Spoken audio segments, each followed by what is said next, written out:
We are in the last chapter of John's Gospel. Now, many scholars do consider this chapter an add-on to the original writing. Some believe it's a logical epilogue of the Gospel. It serves an interesting purpose. Now, when Jesus was crucified, John, who loved him, remained with him while the others scattered. But Jesus appeared to them on Easter evening.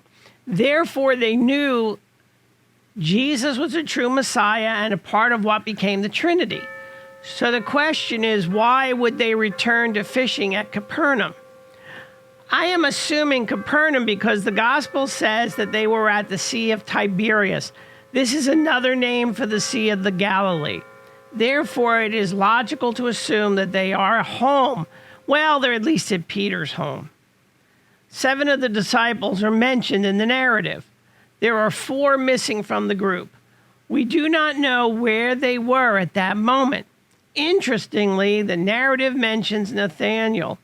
We have heard nothing about him since chapter 1. We learn he was from a town called Cana. Now let me refresh your memory, because Cana was where Jesus and Mary, his mother, attended a wedding and changed water into wine. This is the first miracle in the gospel.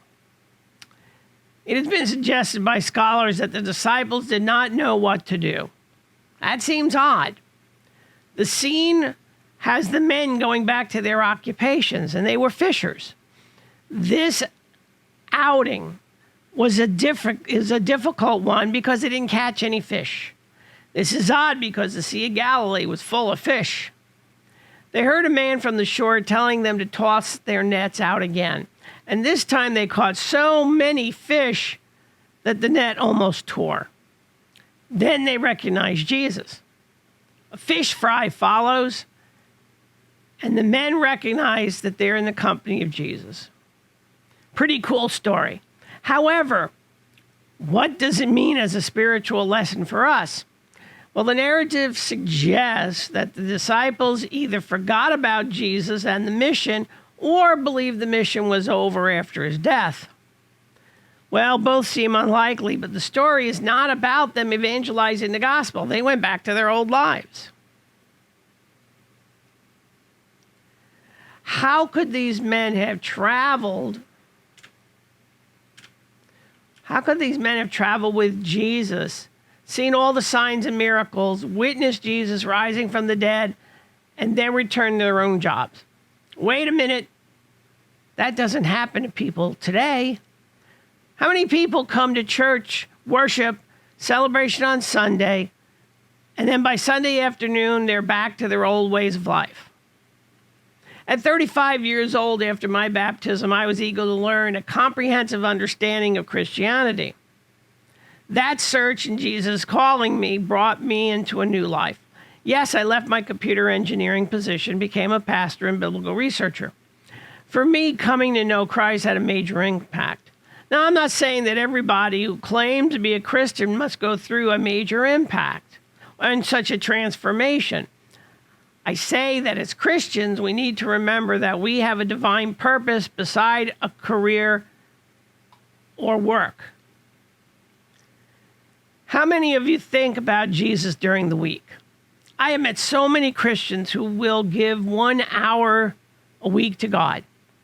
The last church, appointed by the bishop, insisted on holding the annual congregational meeting on Sunday. Now, that worked well for me, too. So, worship at 8:45, meeting at 10, second worship at 11, noon, out, done. Okay, cool. It surprised me to see how many people of both worship celebrations only came to the annual meeting. I asked one lady about why she didn't come to the 8:45 worship, as she always did, and then stay for the annual meeting. And she said to me that she gives 1 hour a week to God. Therefore, she could not go to worship and the meeting. The annual meeting was more important to her. Since the church was incorporated, it required an annual business meeting. We elected officers for the next year. And if a proposed if a proposed major change was to occur, this was the time the congregation voted on it. Wow, about 55% of the congregation gave 1 hour a week to God. That was shocking. So during the week, they gave 0 time to God. Well, at least they gave 1 hour. How many Christians give 0 time to God all the time? Since 60% of the U.S. population identifies as Christians and they give 0 time to God, our churches couldn't hold them all if they all came to church. On Sunday, we'd have to have 6 or more worships. Maybe we should be grateful that only 2% or so of Christians go to church on Sunday. Okay, that was a really sad statement. I think that this narrative at the end of John tells us that our service to Jesus is in addition to our regular occupations and obligations. The disciples had to discover how to add Jesus' mission into their lives. The disciples went back to fishing because they needed an income to survive. However, they must not forget their obligation to Jesus. If they did not add evangelism to the list of their duties, then we would not know of Jesus today. The next generation looks for us to discover Jesus. How can that happen when apathy is acceptable in Christianity? I was baptized in a church that boasted 1,000 members. However, on Sunday, about 150 came to church. That's apathy. That is what our churches are showing. A lot of those 150 people only gave 1 hour a week to Jesus. 15% on a Sunday worshiping congregation take part in church activities. So how do we change this? That's a hard question to answer because it's been growing for decades. Church leaders have not addressed this situation and still avoid it. I increased membership participation in a church I was appointed to by adjusting the worship celebration to the needs of the younger generation. Unfortunately, the 1 hour people became furious with me. Why? Well, don't laugh, but the complaint was that other people were sitting in their spots.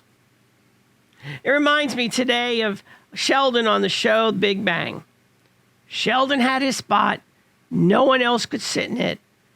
And that's a problem we can discuss at another time. Those of you hearing or reading this should think about the time you give to God each week. If you are a 1 hour person, how can you increase that number? I know everyone fills their schedule today with all kinds of things. Perhaps when you lay out your week, you could put God in first. Oh yes, Jesus, we need to do something for him today. The gospel message of love can help cure the hatred of the world. When we spread Christ's love, the Holy Spirit will take over and change hearts. Let us never forget the sacrifice Jesus made for us. Instead, let's add Jesus and the spreading of the gospel to our lives. God bless you for listening to the message, and as always, shalom.